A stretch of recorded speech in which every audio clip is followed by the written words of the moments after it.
guys, it's Dana with Empower RV. And Brenda with Queen Bee RV. We are back at the Big Red Schoolhouse at the National RV Training Academy.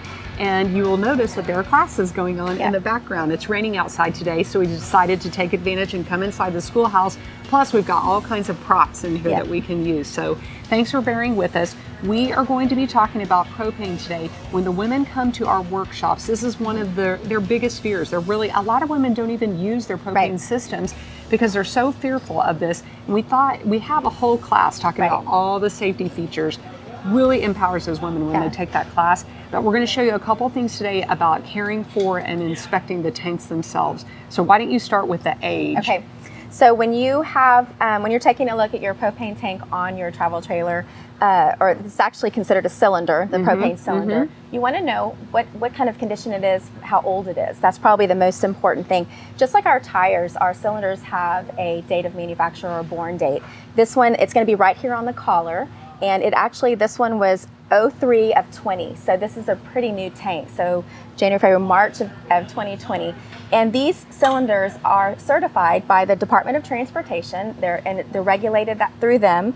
And they're good for 10 years. So this tank is going to be good until 2030. And at that point, this tank is going to have to go in and be re-inspected. It's either going to need to be recertified for an additional 5 years, or it's going to be taken out of commission because if it has some damage, some wear, some rust, things that would, maybe jeopardize the integrity of the tank, it'll be taken out of commission. So when you're looking at these tanks, if you're one of those people that takes your tank out and goes and exchanges it for a new tank, you're going to want to make sure that the tank you're receiving in exchange is actually within certification. You're going to check the date on it. If for some reason it's been recertified, it's good for 5 years. It will have a new stamp somewhere on this collar or possibly a sticker. And that sticker will have the new certification date. So just one piece of information we've discovered that the women didn't know, and it's so important that you are exchanging tanks that are of equal value. And you don't want to get that tank that somebody brought in and tried to sneak in, and then you end up with a bad tank. Before I learned anything about propane, I thought every time propane was involved that there was probably going to be flame or an explosion, and that's what the women tell us quite a bit. And really, the propane is contained here. And this process of removing the cylinders or tanks and taking them to get filled is very, very simple, and we're going to go through the steps now. So the first thing, we have some checklists that we go through in our classes, and one of the first things you're going to do is turn off all of the appliances inside that are calling for propane. So that's like the furnace or the cooktop or the water heater or even the refrigerator, the absorption refrigerator. Turn off all the propane fueled appliances, come out to the tank. You're going to look at the service valve here and look at the arrows and turn it to the closed or off position. So that's righty-tighty. So I'm ready to disconnect it from the rig. This is this connector here that goes to our regulator, which takes the propane in the lines back into the rig. It's connected by what we call a pigtail. It's this little, it's usually green, this little handle here. And I'm going to unscrew that. I heard it. And it gave a little, and I can smell the additive that's in there, and that is normal. It is closed off for sure. So we are going to disconnect this. Both of them are closed. The pigtail, that was funny. We're using a prop rig in the schoolhouse here right now. So, and you might gently lay that aside. You're going to take this off its storage platform. And this one, there's a dual system here, and it's held down with this little bar and the wing nut. So go ahead and unscrew this and take the little securing bar, set the regulator to the side, and then you'll lift the cylinder itself up out of here.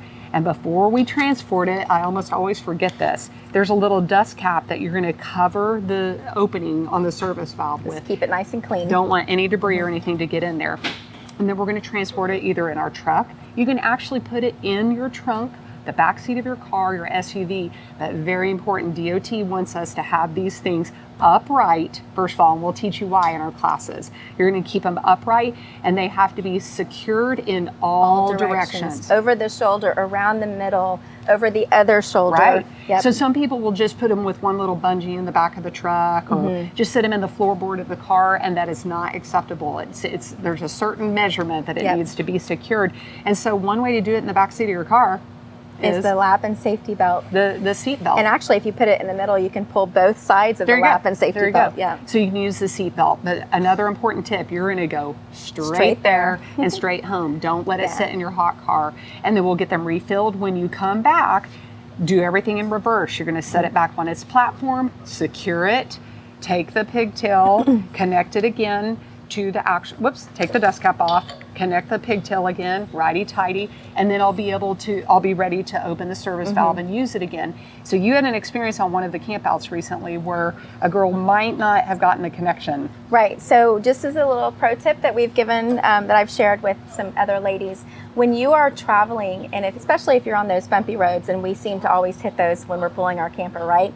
So when you're traveling and you get to your destination, when you're coming to turn on your propane, for whatever reason, whether it's shower or cooking or whatever, the first thing I've told my gals to do is just to make sure that regulator is nice and tight. It can work itself a little bit loose. The connections. The connection for I'm sorry, not the regular, but the little connection here, or the green one, the green connection pigtail. You want to make sure that's nice and tight. They can work themselves loose a little bit, and if in the most perfect of circumstances, you could get just a tiny little leak. And we had a woman who had the smell of propane. She thought she had a leak. Upon further investigation with all my tools and everything, I realized that it was just a very, very slight, just a tiny little crack in this right here. And that was, she had a window open inside her camper. She had the AC going, so it was just sucking it right up. And it was resolved by just tightening up that pigtail. So now you're going to turn on, before you turn on your propane tank, you're going to make sure that pigtail's tight every single time. Got it. So hopefully that was helpful. Yeah, hopefully you enjoyed this. You learned a little something about propane. You know it's not as scary as it's made out to be. It's a great feature to have on campers. So if you like this content, give us a like, follow us in our social media channels down below, leave us a comment, and see us next time on the next episode.